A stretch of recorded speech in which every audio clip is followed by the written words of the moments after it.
بسم اللہ والصلاۃ والسلام علی رسول اللہ۔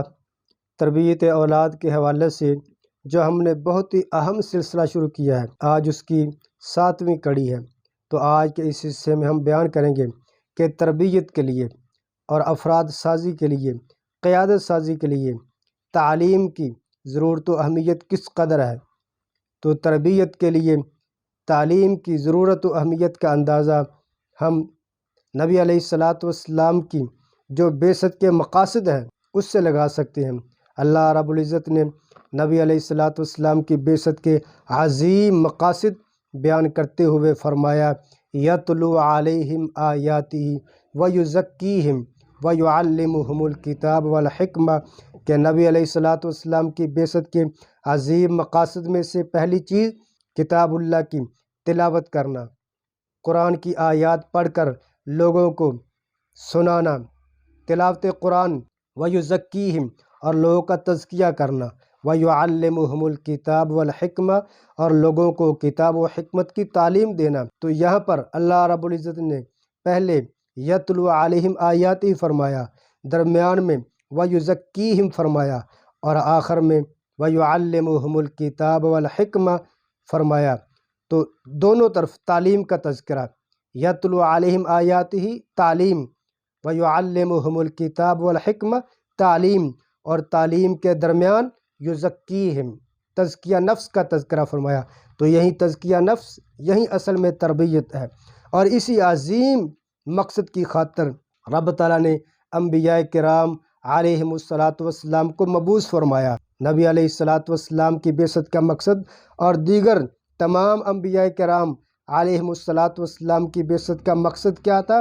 تعلیم کے ذریعے اور اللہ رب العزت کی طرف سے وحی کردہ احکامات کے ذریعے اور رب تعالیٰ کی ہدایات کے ذریعے لوگوں کا تزکیہ نفس کیا جائے، انہیں بہتر انسان بنایا جائے اور اچھا مسلمان بنایا جائے۔ تو کردار کو سنوارنا، اخلاق کو سنوارنا، ظاہر کی طہارت، باطن کی طہارت، رب تعالیٰ سے اچھا تعلق اور مخلوق خدا سے اچھا تعلق، یہی تربیت ہے اور یہی افراد سازی ہے۔ تو افراد سازی کے لیے تعلیم کی بہت زیادہ ضرورت ہے۔ اس چیز کا اندازہ ہم اس سے بھی لگا سکتے ہیں، رب تعالیٰ نے نبی علیہ الصلاۃ والسلام پر جو سب سے پہلی وحی نازل فرمائی وہ مکمل تعلیم پر مبنی تھی۔ اقرأ بسم ربک الذی خلق، خلق الانسان من علق، اقرأ وربک الاکرم الذی علم بالقلم، علم الانسان ما لم یعلم۔ یہ تمام اس میں انسان کی تخلیق اور رب تعالیٰ کی اختیارات کے تذکرے کے ساتھ ساتھ بار بار تعلیم کا تذکرہ۔ اس رب تعالیٰ نے تعلیم دی، انسان کو وہ کچھ سکھایا جو وہ نہیں جانتا تھا، انسان کو قلم کے ذریعے سکھایا۔ تو بار بار تعلیم کا تذکرہ، اور اولین وحی جو نبی علیہ الصلاۃ والسلام پر نازل ہوئی وہ تعلیم تھی، اور پھر اللہ رب العزت نے جو علم عطا فرمایا اسی کی بنیاد پر نبی علیہ الصلاۃ والسلام نے ایسی امت کی تیاری فرمائی اور ایسے افراد تیار کیے جنہوں نے لمبا عرصہ امت کی قیادت کی، پوری انسانیت کی قیادت مسلمانوں کے پاس تھی۔ وہ کس کی بنیاد پر؟ اس علم کی بنیاد پر جو رب تعالیٰ نے وحی کی صورت میں، قرآن و حدیث کی صورت میں امت کو عطا فرمایا تھا۔ اس علم کی بنیاد پر تربیت ہوتی رہی، اور جب تک مسلمان قرآن و حدیث سے جس قدر مضبوط ان کا تعلق رہا، اسی قدر وہ با کردار اور شجاعت و بہادری میں مثالی کردار کے حامل رہے، اور تمام انسانیت ان کے سامنے سرنگو رہی۔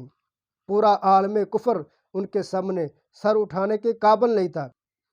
دوسری چیز تعلیم اور تربیت کی ضرورت و اہمیت کے حوالے سے یہ سمجھنا ضروری ہے کہ تعلیم اور تربیت میں فرق ہے۔ تعلیم جاننے کو کہتے ہیں، تعلیم سے مقصود معلومات ہیں، جبکہ تربیت سے مقصود افراد سازی ہے، شخصیت سازی ہے۔ یعنی جو تعلیم اور جو علم حاصل کیا ہے اس علم کی روشنی میں بچوں کی ایسی تربیت کی جائے، ان کی ایسی شخصیت سازی کی جائے، اور انہیں ایسا تیار کیا جائے کہ وہ بہترین معاشرے کے اور وہ امت کے بہترین افراد بنیں۔ تو خالی علم کا ہونا اور اس کے مطابق تربیت نہ کرنا اس کا بھی صحیح فائدہ نہیں ہوتا، اور اگر علم کے بغیر تربیت ہو تو اس کا بھی حقیقی معنوں میں فائدہ نہیں ہوتا۔ تیسری چیز، تعلیم سے مراد خالی معلومات نہیں ہے، بلکہ تعلیم سے مراد علم سے مقصود ایسا علم ہے جو حقیقی معنوں میں بندہ مومن مسلمان کے اخلاق کو سنوارے، ایسا علم جس علم کی بنیاد پر رب تعالیٰ سے تعلق مضبوط ہو، ایسا علم جس علم کی بنیاد پر بندہ مومن مسلمان دنیا سے زندگی گزار کر جائے تو وہ رب تعالیٰ کی رضامندی کا، اس کی خوشنودی کا حقدار ٹھہرے، ایسا علم جس علم کی بنیاد پر انسان معاشرے کا، ریاست کا، خاندان کا اچھا مسلمان بنے، ایسا علم جس علم کی بنیاد پر انسان انفرادی زندگی میں، اجتماعی زندگی میں اچھا مسلمان اور مثالی انسان ہو، تو یقیناً وہ علم علم دین ہے، وہ رب تعالیٰ کا دین ہے، اور وہ علم قرآن و حدیث کا علم ہے۔ تو قرآن و حدیث کا علم ہی وہ حقیقی علم ہے جس کی بنیاد پر کی گئی تربیت ایسے افراد تیار کرتی ہے جو افراد ہر لحاظ سے کامل ہوتے ہیں اور وہ اچھے مسلمان، اچھے انسان ہوتے ہیں۔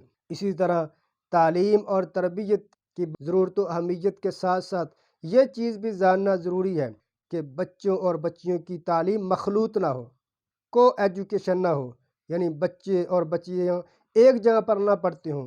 اگر ایسا سسٹم ہو اور اس طرح کا نظام ہو، مخلوط تعلیم ہو، تو وہ تعلیم تربیت کی بجائے تخریب کا باعث بنتی ہے، انسانوں کے بگاڑ کا باعث بنتی ہے۔ ایسی تعلیم اخلاق کو برباد کرتی ہے، کردار کو تباہ و برباد کرتی ہے، اور انسانیت میں، معاشرے میں ایسے جرائم جنم لیتے ہیں کہ انسان کی عقل دنگ رہ جاتی ہے۔ اور اس کے لیے ہم ان معاشروں کا جائزہ لے سکتے ہیں جو معاشرے اور جو تہذیب، جدید تہذیب جو نہ مذہب کو مانتی ہے، نہ وحی کو مانتی ہے، اور نہ ہی خالق اور مالک کو مانتی ہے، بلکہ وہ سب کچھ اپنی عقل کو سمجھتی ہے۔ تو وہ عقل کی بنیاد پر انہوں نے مخلوط نظام تعلیم رائج کیا، تو پھر وہاں پر اتنے جرائم نے جنم لیا کہ پوری تاریخ میں اس کی مثال نہیں ملتی۔ اس کی شہادت وہ خود دیتے ہیں۔ ہیلری کلنٹن اپنے عہد حکومت میں پاکستان کے ایک دفعہ دورے پر آئی تھیں، تو اسلام آباد کے سکول اور کالجوں کا انہوں نے دورہ کیا۔ اس دوران بچیوں سے بات چیت کرتے ہوئے انہوں نے امریکہ کے جو مسائل تھے تعلیم کے حوالے سے، خاص طور پر جو بچیوں کے مسائل تھے اس پر بات چیت ہوئی، تو ہیلری نے تب اس چیز کا اعتراف کیا اور اس چیز کو تسلیم کیا کہ ہمارے ہاں سب سے بڑا جو بچیوں کی تعلیم کا مسئلہ ہے وہ بغیر شادی کے بچیوں کا ماں بننا ہے۔ تو یہ سب کچھ کیوں ہوا؟ انہوں نے رب تعالیٰ کا انکار کیا، مذہب کا انکار کیا، اور سب سے بڑی چیز مخلوط تعلیم، بے دریغ، بے جھجک اور بغیر شرم و حیا کے بچیوں کا اختلاط، اور آزادی اس قدر، مادر پدر آزادی اس قدر کہ انہیں نہ والدین روک سکتے ہیں، نہ ٹوک سکتے ہیں۔ قانونی طور پر بچوں کی حوصلہ افزائی کی جاتی ہے، اور پھر اس کے ساتھ ساتھ انہیں جنسی تعلیم بھی دی جائے، اور پھر مذہب بھی نہ ہو، اخلاق بھی نہ ہو، اور تعلیم بھی مخلوط ہو، تو وہاں پر معاشرے میں انسان شتر بے مہار ہوگا، اور انسانیت امن و سکون کا گہوارہ بننے کی بجائے حیوانوں جیسا معاشرہ تشکیل پائے گا۔ تو تربیت اولاد کے لیے ضروری ہے کہ ہم اپنے بچوں کو دین سے مضبوط کریں، قرآن و حدیث سے مضبوط کریں، انہیں دین کی تعلیم دیں، اور اس کے ساتھ ساتھ ان کی تعلیم کے لیے ایسے اداروں کا انتخاب کریں جہاں پر مخلوط تعلیم نہ ہو۔ تو اللہ تعالی ہمیں دین سمجھ کر اس پر عمل کی بھی توفیق عطا فرمائے۔ وما علیہ الا البلاغ۔